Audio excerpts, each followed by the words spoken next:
Telangana 20 cricket league లో హైదరాబాద్ ఈ champions జైత్రయాత్ర కొనసాగుతోంది. టోర్నీలో వరుసగా 3వ విజయాన్ని నమోదు చేసిన ఈ ఛాంపియన్స్ పాయింట్ల పట్టికలో తమ స్థానాన్ని మరింత పటిష్టం చేసుకుంది. మెదక్ ఫాల్కన్స్ పై అన్ని విభాగాలను ఆధిపత్యం చెలాయించింది. బ్యాటింగ్ లో సాయి వికాస్ రెడ్డి, అభిరత్ రెడ్డి మెరుపులు మెరిపిస్తే బాల్తో అజయ్ దేవగౌడ్ చెలరేగడంతో 46 పరుగుల తేడాతో ఘన విజయం సాధించింది.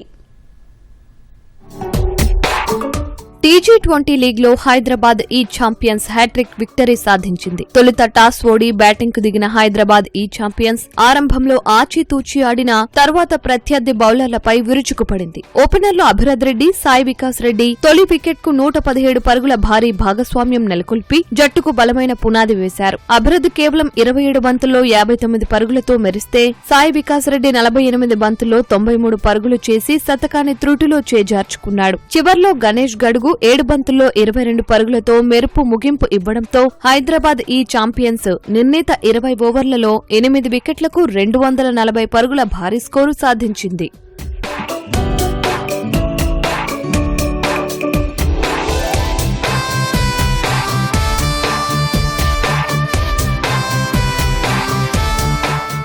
$241 పరుగుల లక్ష్యంతో బరిలోకి దిగిన మెదక్ ఫాల్కన్స్ కు విక్రమ్ నాయక్ 75 పరుగులతో పోరాడిన హైదరాబాద్ బౌలర్ల కట్టుదిట్టమైన ప్రదర్శన ముందు నిలవలేకపోయింది. అజయ్ దేవగౌడ్ 4 వికెట్లు పడగొట్టి ప్రత్యర్థి బ్యాటింగ్ వెన్నెముక విరిచాడు. ప్రణవ్ వర్మ 2 వికెట్లతో అండగా నిలవడంతో మెదక్ ఫాల్కన్స్ 20 ఓవర్లలో 194 పరుగులకే పరిమితమైంది. దీంతో 46 పరుగుల తేడాతో ఘన విజయం సాధించిన హైదరాబాద్ ఈ ఛాంపియన్స్ టోర్నీలో వరుసగా 3వ విజయాన్ని ఖాతాలో వేసుకుని ఓటమెరుగని ఏకైక జట్టుగా తన ఆధిపత్యాన్ని కొనసాగించింది. ఇక తొలి మ్యాచ్ గెలిచిన మెదక్ ఫాల్కన్స్ కు మాత్రం ఇది వరుసగా 3వ పరాజయంగా నమోదైంది.